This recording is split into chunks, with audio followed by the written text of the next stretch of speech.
Good morning investors.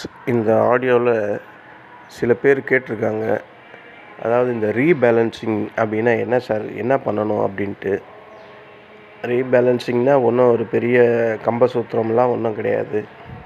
நம்ம வாங்கி வச்சுருக்க ஷேரை அந்தந்த சுச்சுவேஷனுக்கு ஏற்ற மாதிரி அதை பேலன்ஸ் பண்ணுறது தான் ரீபேலன்ஸ்.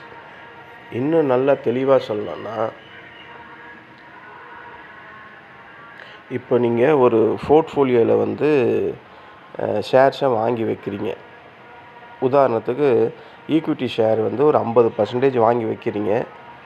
இந்த கடன் பத்திரம் அப்படின்னு சொல்லுவாங்கள்ல,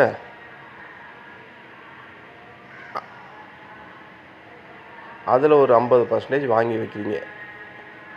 டெபிட் பாண்டு அப்படின்னு சொல்லுவாங்கள்ல, அதில் ஒரு 50%, ஈக்விட்டி ஷேரில் ஒரு 50%. இது ரெண்டுமே சில மாதம் ட்ரேடிங் நடக்குது.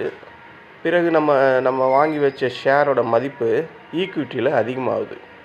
ஈக்விட்டி ஷேரோட மதிப்பு அந்த 50% அதிகமாகுது.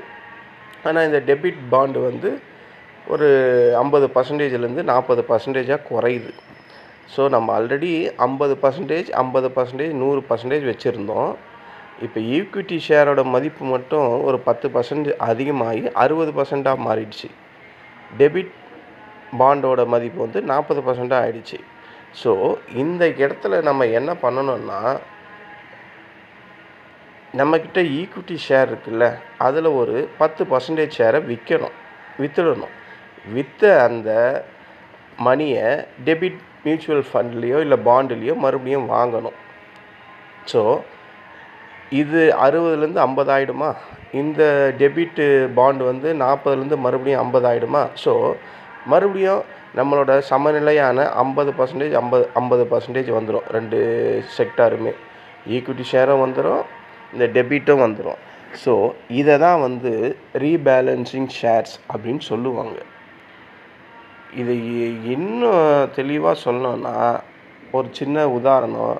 2 வாளி நம்மக்கிட்ட இருக்குது. ஒரு வாளியில் 50% தண்ணி இருக்குது, இன்னொரு வாளியில் 50% பால் இருக்குது. ஓகேவா? இது கரெக்டாக இது ட்ரேட் பண்ண தண்ணியோட அளவு 10% இன்க்ரீஸ் ஆகிடுது. பாலோட மதிப்பு 10% குறைஞ்சிடுது. ஸோ இப்போ நம்ம பாலை செல் பண்ண முடியுமா அப்படின்னு கேட்டால் முடியாது. ஏன்னா பாலோட சுவை கம்மியாக இருக்கும். ஓகேவா? அதனால் அந்த 60% இருக்கிற தண்ணி வாளியை 10% செல் பண்ணிடணும். கொடுத்துட்டா அதில் 50% ஆகிடும். அந்த 10% செல் பண்ண வாளியோட தண்ணியோட மதிப்பை இந்த 40% இருக்கிற பாலோட இதுவில் இன்வெஸ்ட்மெண்ட் பண்ணணும். ஸோ இப்போ மறுபடியும் 50% வந்துடுமா?